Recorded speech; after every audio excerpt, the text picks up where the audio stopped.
You're listening to the Pace Radio Network here at paceradio.net. The views expressed by the individuals during this broadcast are their own opinions, and they may not be the same as those of their group or other organizations they may be involved with. All medical advice during our broadcast is not a medical opinion and should be checked with your medical physician.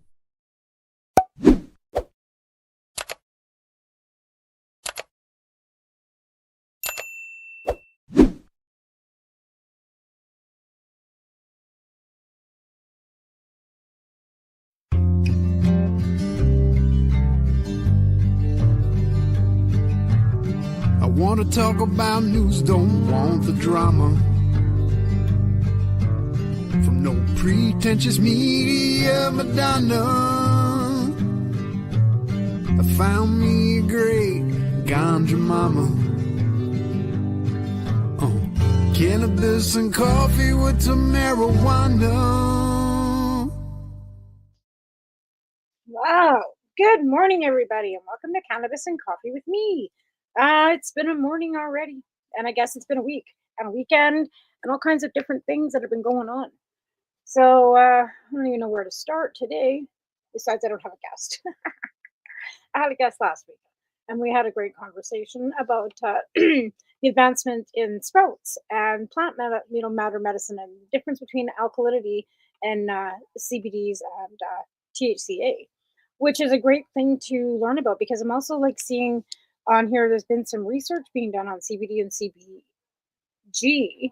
on calm and relaxation and sleep. And I was kind of looking at that this morning. Actually, I was trying to find it again, but I haven't been able to find it again. But yeah, there's so much information coming up, and studies actually that are being done in Canada now because of the regulations that we put into effect. I think it's going on like 7 years now.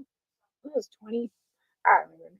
It's just so much, but there's so much that's been going on, and since legalization, right? And so many bounds and move forward, but then again, so many not. Again, we're also. I was looking this morning. We have I guess the RCMP found a body in a car parked downtown this morning. There's no speculation as to what, they've closed the road down, and I guess. Oh, I bumped my stuff because I've been having issues with Telus, my TV. Ugh, just fighting with them. It's just ridiculous. Like the whole thing with this. Maybe I'm a bit too shiny too on this. Might have to move a light over it. There, that might be better. No, it's this one up here that's too shiny. Okay, so we'll move that one that way. There we go. All right. Want to look all shiny. I'm sitting back over here because, like I said, it's just pain day too, and just so much going on. But yeah, so I was and so the speculation, of course, is an overdose, right? And that's the first thing that everybody in this town seems to think. Well, somebody found a body in a car. It's got to be that. I hate to say, but that's probably more likely than not. Unfortunately, we'll never really, speculation, right? But yeah, like that's why I'm so adamant about regulation of all of them. And I know like most Canadians don't want to hear about manufacturing and this and that. And it was a hard battle to get cannabis even regulated and legalized because of the fact that nobody wanted to hear about big production sites. But thanks to Hale Harper, from him wanting to take our gardens away from us so that we couldn't grow our own, we had to take the government to court and get an injunction so that we could. And I think that was 2012, somewhere in that area, right, where we had to like take him to court and fight with them to get our grows back. But that's how the licensed production big facilities got started, because they figured that they were going to take it all and give it, to the big corporation, and that we weren't going to be able to grow anything. They told us to send send our cannabis to them in kitty litter, right? Oh, why is that coming up? Jesus. I have all these things popping on my screen that I don't want. So again, so that's how these big facilities started. So when it comes to harm reduction and my stance on legalizing all substances that are on the CDSA and controlling them and regulating them and getting them off the streets, because it's hard to, access cannabis off the street anymore. Like you don't see, some shady guy in an alley selling a CD bag weed per se. There are legacy markets out there, which, I'll maintain that we should have, and we should have never been able to lose those legacy markets due to licensing. But when it comes to certain things, like especially when you're dealing with, methamphetamine or cocaine or heroin, nobody wants to hear about manufacturing, growing poppies and, growing coca plants and doing, because they're all plant derivatives, right? Like they all come from plants, except for methamphetamine. I'm not really sure how that one's produced because I've never really looked into it. It's more chemical based, I think. Same with fentanyl; they're chemical, like pharmaceutical kind of based. And I believe, from what I was told, we only have 2 chemists in the whole country that can actually manufacture and produce these illicit drugs. So, and like I said, nobody wants to hear it. But harm reduction is one way of and controlling and manufacturing them would be the one way of actually being able to control them. Again, behind closed door, 19 over, because some people might want to just do a few lines of, clean, because nice people do drugs, recreationally, non-recreationally. Like it's never going to stop. It just isn't. Like that's no more than expecting that prostitution's going to stop. Just saying. I mean, opium dens and all these things have been going on long before, forever. Like substance abuse, alcohol, like even, fermenting fruit. It's the same. It's been always a thing that humans seem to have a need to be able to escape somehow through some sort of substance, whether it be alcohol, drugs, tobacco, or nicotine. Again, like I said, I haven't smoked cigarettes, but I haven't stopped ingesting nicotine. Right? Again, like how are we controlling all of this? And taxation hasn't seemed to really deterred people from not purchasing it. Even with cannabis being now legalized and the taxation being done, it's not deterring people. No, but it isn't bringing higher numbers of usage up either. Like the sky didn't fall. There isn't a number of impaired drivers. There isn't an uptick in usage. In fact, there's been a downtick in alcohol use comparably to cannabis use, which I'm thinking isn't a bad thing, to be honest, because now they're also finding that there's carcinogenics in alcohol that can cause cancer as well. These are all studies. You can Google them. They're free. I can bring them up on the separate screen if you like for, receipts proof. But again, like we have these things that basically, regulate, and Food and Drug Act, the Control of Drugs and Substance Act, Health Canada, all these things that the states are right now ripping apart and putting like quackadoos in to run their systems. Like RFK, telling people not to get immunized. Just go and have mass measles parties. Hey, I know when Taven or Tyrus, my oldest boy, was a kid, he ended up with the chicken pox, and it was the same thing. He could go to daycare; they didn't seem to care. Well, he's not even 30 yet, and he's already had shingles twice or 3 times. He also has an immune system. He had cancer, right? So again, with his immune system being all buggered up from cancer and all these things he's had to deal with through his lifetime already. Yeah, he's had shingles a couple times. And again, like he was in daycare. I took him to daycare. He had chicken pox. Nobody seemed to give a shit. And I know that I checked with mom because I was wondering whether we had to get immunizations again for these things with measles, right? And apparently I've had them. So and there's a lifelong immunity with that. But I'm looking my baby good, but because you just never know, right? What could come up. And again, because of my immune system and all the issues that Taven's had with long COVID and stuff, I'm a little more inclined to make sure that we have everything covered so that we're safe, right? Again, maybe I'm a bit of a worrier because I worry a lot about these things, but I also, having a baby late in life makes you a little more aware of the things around you, so that you make sure that your health is in as best position as you can be to keep yourself alive for him. Just saying. That's just me though, right? I mean, other people don't give a shit. I mean, my roof could cave in right now and I could give a shit, but I care about my kid. As long as he's not under the roof, we're good. Anyways, there's like I said, so much going on. We've got an election going on. We've got, like I said, we had apparently a body found in my little town here. I just can't even, like, it's just so odd for stuff like that. You wake up and, actually got a text message saying they've got 10th Avenue blocked off and that's all police tape. What the hell? And I'm like, oh, are you CIBC? And I'm like, oh, okay, well, our office is down there. So, like, what's going on? And then I just saw an RCMP update saying that yeah. So, of course, rumor mills going around town that, this and that and whatever else. But again, like, it's pretty odd to wake up to find out that there's, got something going on. But there's like, and you know what else I read this morning? That the reason why crime rates are going up because of domestic violence in the home. And there's violence being taught in the homes, which is filtering off into the streets and changing everybody's dynamic. It's just wild what discourse can do. And that's what it is. It's discourse. It's discourse. It's outside influence. It's different magnitudes of misinformation being fed, even about cannabis. And we took all that information too, because for so many years after Reefer Madness, there was so much misinformation going around about cannabis and all the things and the harm and all these stuff. And then, they did the Senate report in 2002 and looking for harms. And so then they quit studying because you can't be looking when you don't find harms in it. And the only thing that they're looking for is the harms in it. And then they can't find the harm in it. You know what I mean? Like, it's just like, but again, you've got so many people out there that don't even want to deal with like harm reduction. They get all, thinking in different jurisdictions and mad about, that's a provincial thing. Healthcare is provincial, right? And mental health comes into provincial jurisdiction. So you can, bring it all up about this, but it's got nothing to do with the feds. They regulate and give money, right?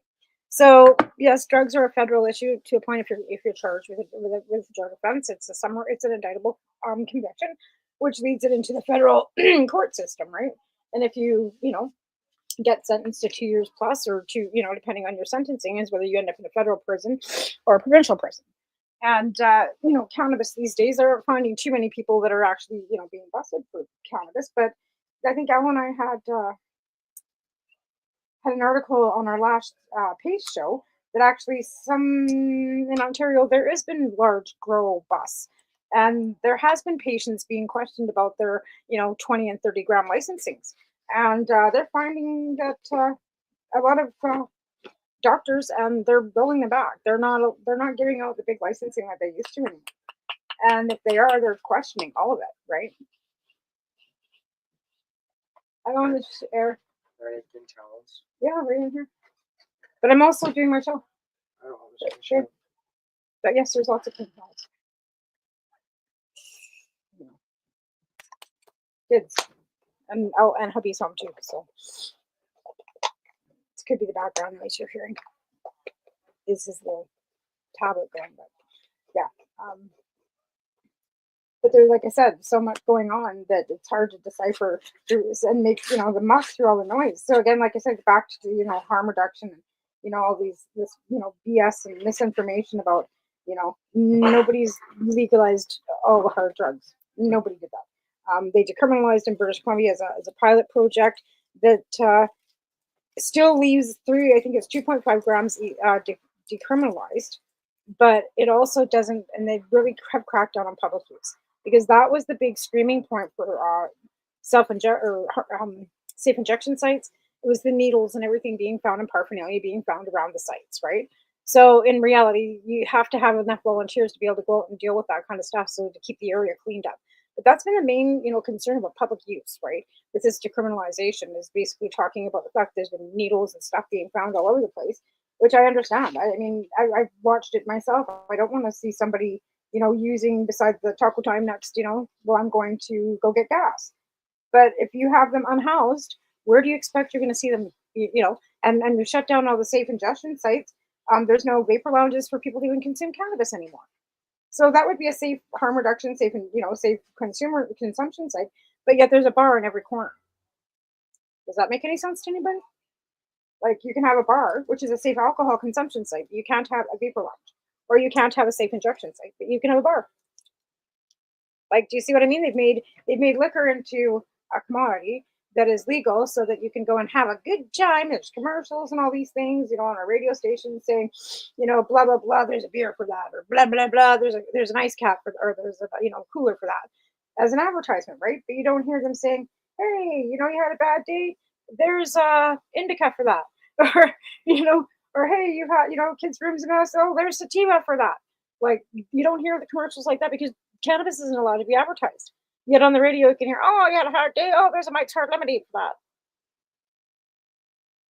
So indoctrinating people to believe that it's okay to consume alcohol, which is the hardest drug out there and hard to get off of, and addicting, and all kind, but it's socially acceptable, and it's been socially acceptable since 30s. After prohibition was taken off of that too, because they prohibited alcohol too for a long time. Because why? Because people were making it in their bathtubs and people were going blind. Like yeah, like if you drink too much gin, you'll go blind. You know what I mean? Because there's no regulations on it, so people were dying, and you can still die from alcohol poisoning. That's just a give, right? It's not something that just all of a sudden went away.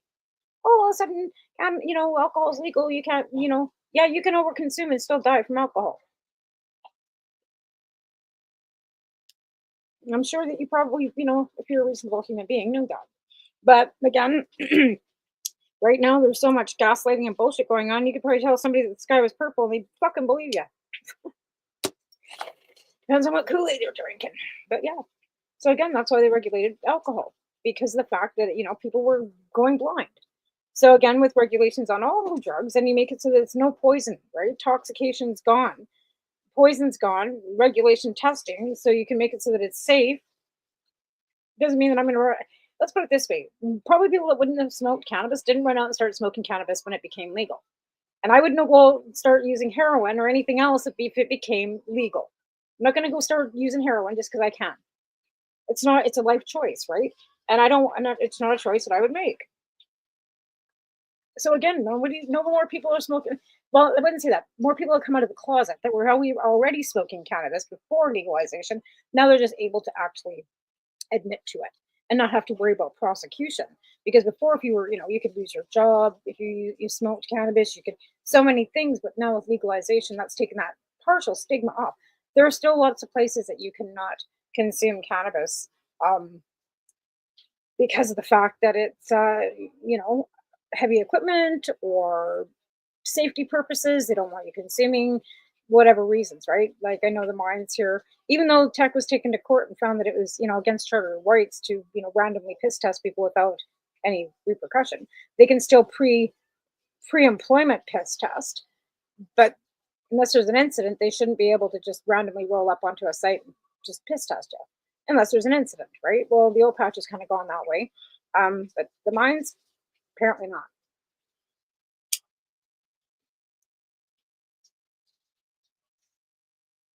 But there's, like I said, the regulations that we need to make it safe that people can actually do whatever they need to do, right? And not be worried about stigma, and not be worried about having to go to jail, and not worry about losing their jobs. And the coroner here in British Columbia has found that there's actually more overdoses being and people using that work and are using at home alone and end up overdosing and nobody finds them because they're home alone, not on the street. Where you overdose on the street, you're likely to be found a little quicker because there's people around you, right? Where if you're get home from work and you go home and you're using at home alone and you overdose and nobody's there. So stats are finding that there's actually more risk of people using that are functioning addicts, right? People that function.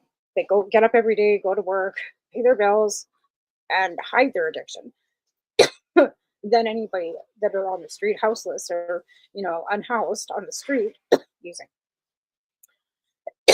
Sorry. So they're actually looking at as to what they can do to kind of tally those numbers of people that are actually consuming and using in their homes that are functioning. That's why I kind of opened my mandate up for substitution. And then we'll get back to that too with substitution program. Langley was able to secure a 1-year pilot project with giving them the ability to, I believe, have a spot like a storefront kind of deal, which is great. But then again, you have to worry about paying for overhead, and I'm not doing that. I'm doing what I'm doing at the back of my car. I'm not paying for an office. I'm not paying for overhead. If somebody wants to donate me a spot, but nobody's going to do that. But I also don't want people coming to my house either, so I'll take it out in my car. like we've been doing forever. But again, like I said, I'm not at the coast. I'm 14 or 12 hours away from Vancouver. So where I am in British Columbia, it's not the same. I'm in a very conservative area. I could keep what I do very quiet because somebody would rat me out and make my life difficult. So, because that's kind of the area I live in, there are a bunch of douchebags. But it's not like you keep it real quiet here. So I don't know if anybody's out there wants to come up and chit chat on the panel. Get my mouse and see if I can see if there's any comments here. Probably not. Let's see. Comments. This is running so slow. Just tell us it's fucking with me. Because you know how they like to fuck with you the day before your bills due, and then you got a little bit owing from the last bill, which is like $200. They're fucking with you, right?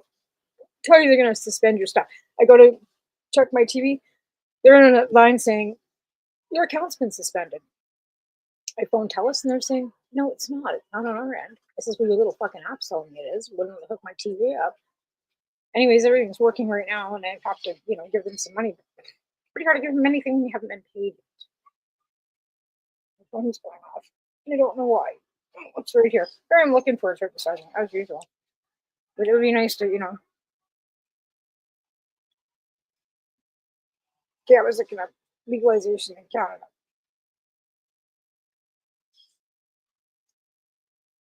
And I just want to make sure that I've got the right year because everything runs together when you get old.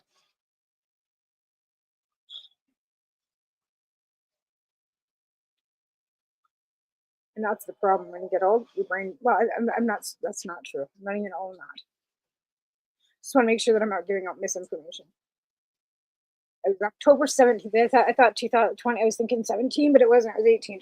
And that's why, because it's October 17th, 2018. Making it the second country in the world to do so.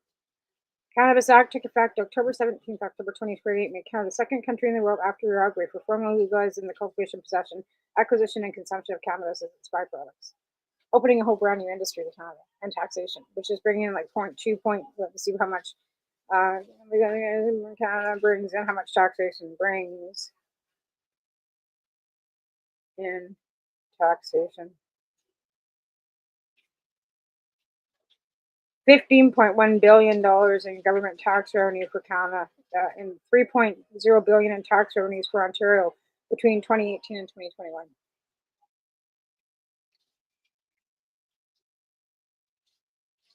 And that's why I keep asking, where the fuck's the money? Federal and provincial, 15.7 billion. I thought it was 2.8 billion. Now it's got 15.7 billion. So I've been scouting way low numbers.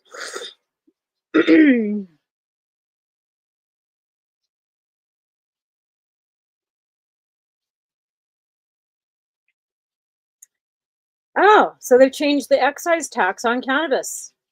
As a part of the proposed reforms, Canada plans to replace the current province-specific excise duty stamp with a single national excise stamp for cannabis products. This initiative aims to simplify the production and distribution process for licensed producers.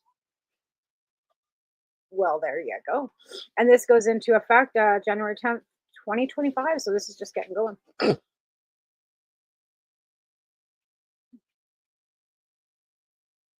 you're a medical patient, Revenue Canada permits the inclusion of medical cannabis experts as part of the medical expense tax credit.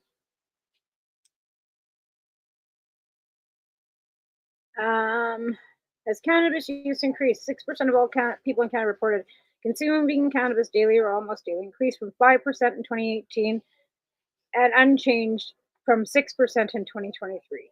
Represents 24% of people in Canada report consuming cannabis in the past 12 months, unchanged from, they're unchanged. The numbers have been unchanged.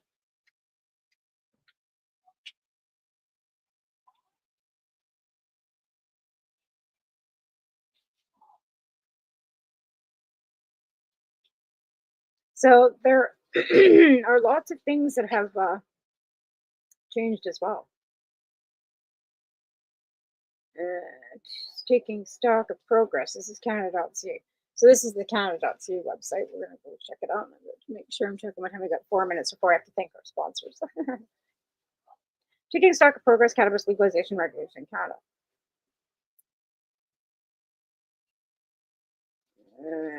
Health and consumption habits of youth, Indigenous persons and communities, cultivation of cannabis plants in dwelling houses, protect the health of youth, protect from inducement, legislation review. Okay, so they want to hear from you. An online questionnaire. Oh, this is from 2022. That questionnaire. I thought there was something a little more current, 2018. There's flexible establishment framework with your own jurisdictions, summary for engagement. Separate document entitled Summary for Engagement with First Nations, Inuit, and Métis People, Cannabis Act and its Impact. So that's some of the consultation that was done. Is a process of background content. From published into a public health approach. Gives into all the interview discussion minimized harm production of Canada. So this is quite in depth. Protection measures target children and youth. 2021 Cannabis Survey. So this would take me forever to read because it's just like keeps going and going and going, right? So this is available on the Canada.ca website. Just under Canada.ca, and like to punch in cannabis, it'll give you access to cannabis for medical purposes. Recognizes that the Canadian Charter of Rights and Freedoms affords individuals right to reasonable access to cannabis for medical purposes. Hence, under our charter rights that somebody wants to rip in half. Went through their policies too and couldn't find anything on this. Nothing even in health, nothing in agriculture, nothing. On our last show, Al and I went through the Conservatives' policies and declarations, where cannabis is actually a policy of the Liberal Party. And the reason why it is legal is because we actually threw it on the floor, voted on it by the delegations, and made it part of our policies in the Liberal Party. There's absolutely nothing in the Conservative policies and declarations about cannabis, medical or otherwise, anywhere. Because I scoured through it, looking. And if you can find them and prove me wrong, please do. Anyways, on that note, I got a kid in the shower, making a bunch of racket. I got a husband on. Oh yes, my shirts arrived. I have 3 of them, and this one says number 51 on the back, and it's great because it causes a lot of kerfuffle. It's funny because people at work don't say anything, and my husband goes, "Oh, you bought me a Liberal shirt." I said, "It's got nothing to do with Liberals. It's a hockey fucking saying, elbows up, Gordie Howe." You know what? I said, Michael Myers started on a Saturday Night Live. It's got fuck all to do with the Liberals. Pardon? So you think this is a Liberal shirt? Are you all that brainwashed? Gaslit? Fucked up in the head. So sick of it. Just so sick of it. I'm just so sick of it. What? Anyways, we're gonna go ahead and thank our sponsors, and I have to find everything first. So we gotta go into, I think it's media. And we're gonna go down here and yeah, we got commercials set 1-3. And if anybody is looking for commercial advertising, please contact Al or Al at either paceradio.net or on the Project 420project.ca and reach out because we're always looking for some sponsorship or commercial that we run. I'll make great commercials and you can watch them again here. So if you're looking for sponsorship or some advertising for your, anything, get a hold of Al and Al and they'd be more than happy to, help you make one of these wonderful commercials that they make and advertise on our network. And this network runs like all the time. Like it's not just me. There are several shows. We have lots of shows that run, and then we also have a rerun on Saturday. So your commercial will be ran like every 30 minutes across the network on 2 networks, actually, to everybody that watches us. So on that note, we're going to take a break, and I'll be right back after this short commercial break to thank our sponsors. And thanks from me, and thanks to Al and Al for putting up with me for 12 years. You're listening to the Pace Radio Network here at paceradio.net. Camelford Lifestyle Shop, open Monday to Friday from 10 till 7 p.m. or by chance. Check out our flags, our t-shirts, plus our hats, and look of that supply of rolling papers, plus much more. We've got bongs and your favorite herbal vaporizers. Look at all the incense we have. As well as, for those who collect knives, check out these knives in our collection. And while you're here, stop in to see Shay at the piercing room, where you can get poked by Shay. Daily deals, check them out. Campbellford Lifestyle Shop, 17 Bridge Street West, Campbellford, Ontario.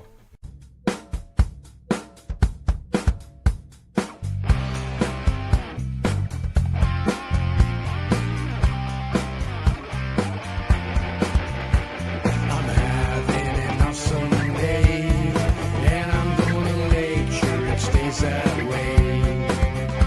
I'm having an awesome day, and I'm gonna make sure it stays that way. Limestone City Hydroponics is Kingston, Ontario's hydroponics shop. Take your growing to the next level and create the optimal environment with a tent kit, or maximize your yield with an ebb and flow flood table kit. Either way, Limestone City Hydroponics has more sizes and options to fit your needs. Are you looking for the power of the sun that adapts to your budget? Then look no further, as they have professional grow lighting. They have indoor grow systems that are easy and cost effective, with many options to fit your living space and lifestyle. Cultivate your growing potential. We have everything you need to succeed. And if you can't make it to the store, they offer local delivery to the greater Kingston area. Remember, when you're looking for experts to help you grow, then look no further than the locally owned Limestone City Hydroponics, 105 Sunderland Drive in Kingston, Ontario. Call them at 613-548-0420. Rerolled Saturdays. Check it out. Nothing but non-stop cannabis and psychedelic programming. Find it at 420pace.ca. You're listening to the Pace Radio Network here at paceradio.net. All right, we're back. Just going through some old stuff, always looking through shit and finding stupid stuff that, I forgot about. Because like I said, back to so here's something I'll show you a picture of. There's me when I was 16. You see that? I'll take my brother's face over there. Oh my god, there's a fat little fucker. Anyway, so we're back to harm reduction, and the reason why I'm like so firmly involved with that is today too I've had to do a sentencing report for my daughter, which was really hard. Having to go back and backtrack through things that I don't really want to remember all the time. Just saying. But again, cannabis was my gateway out. And that's why I do cannabis substitution. I honestly believe that it's the gateway out, and alcohol is the gateway in.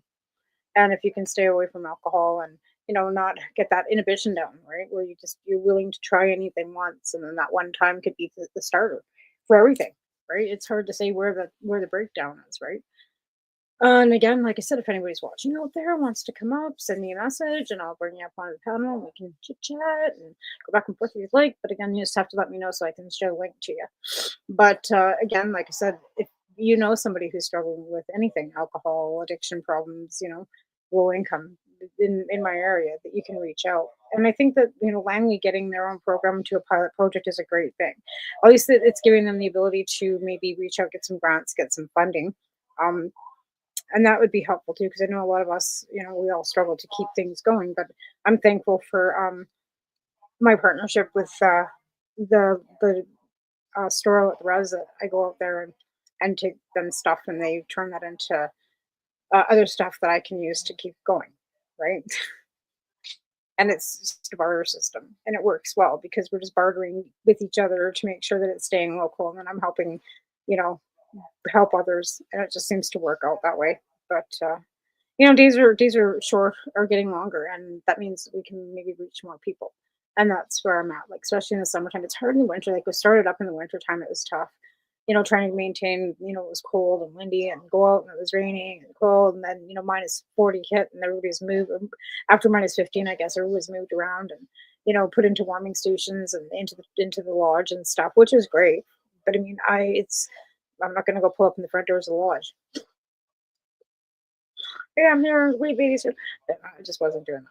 So we've been kind of like on hiatus for the last, I don't know, month, I guess, maybe 6 weeks. And I haven't been collecting money or anything for the last 6 weeks. I mean, I've gotten a little bit of, materials brought to me and stuff, but I also, like I said, haven't been out there, but I have been helping people offsite. And that's the thing. Like, I've got people that that come, that help offsite if they need something, right? So again, that's where things are different with the other projects that are going on. They're specifically going out onto the street once a week and handing out and I've got people that I meet come in, and every day. It's just a nonstop thing, right? I mean, if you come to me every day, if it means you're not going to drink that day or you're not going to go use that day, then I've got something that'll help you stay away from it. Here you go. I'm more than happy. Here, take it. Take as much as you want. Like, and I don't say no to that. Like, I've got one lady that comes and sees me like every other day. She's low income. She can't afford it, but she's an alcoholic. And if I maybe didn't give her any weed, she might go and grab, I don't know. Maybe she'd go sit in the bar and end up, doing whatever she could to get a drink. Like,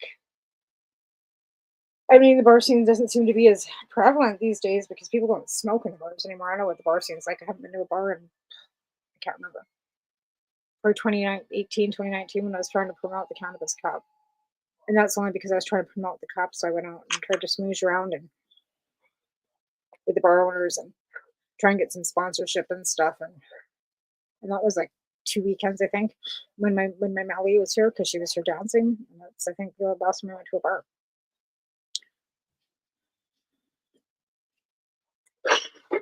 Not really into it. No, it's not because I'm older or anything. It's just, it's not my scene anymore.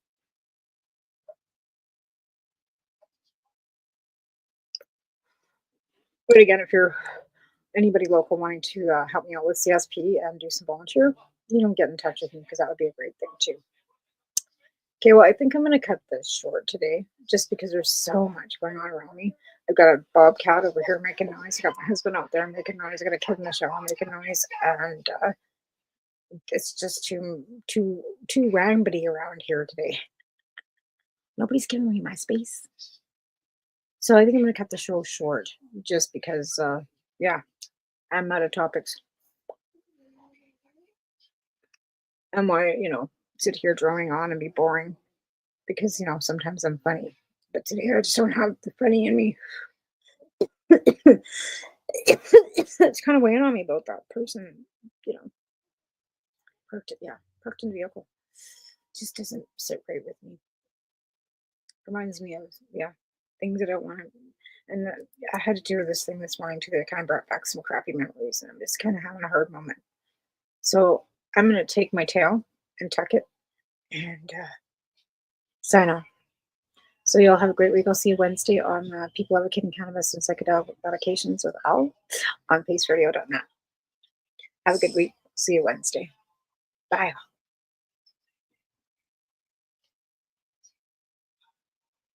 You're listening to the Pace Radio Network here at paceradio.net. The opinions of the individuals during this broadcast are their own, and may not be the opinions of their group or other organizations they may be involved with. All medical advice during our broadcast is not a medical opinion and should be checked with your medical physician. Enjoy the buzz of legalization with Campbellford Lifestyle Shop. From lights to plant nutrients, books, consumption accessories, and more, we've got all your basics to grow or consume cannabis. Visit our info center or take a look at our piercing services and body jewelry, now available in-store through Campbellford Lifestyle Shop, 17 Bridge Street West, Campbellford. Limestone City Hydroponics is Kingston, Ontario's hydroponics shop. Take your growing to the next level and create the optimal environment with a tent kit, or maximize your yield with an ebb and flow flood table kit. Either way, Limestone City Hydroponics has more sizes and options to fit your needs. Are you looking for the power of the sun that adapts to your budget? Then look no further, as they have professional grow lighting. They have indoor grow systems that are easy and cost effective, with many options to fit your living space and lifestyle. Cultivate your growing potential. We have everything you need to succeed. And if you can't make it to the store, they offer local delivery to the greater Kingston area. Remember, when you're looking for experts to help you grow, then look no further than the locally owned Limestone City Hydroponics, 105 Sunderland Drive in Kingston, Ontario. Call them at 613-548-0420. We are people advocating cannabis education here at paceradio.net.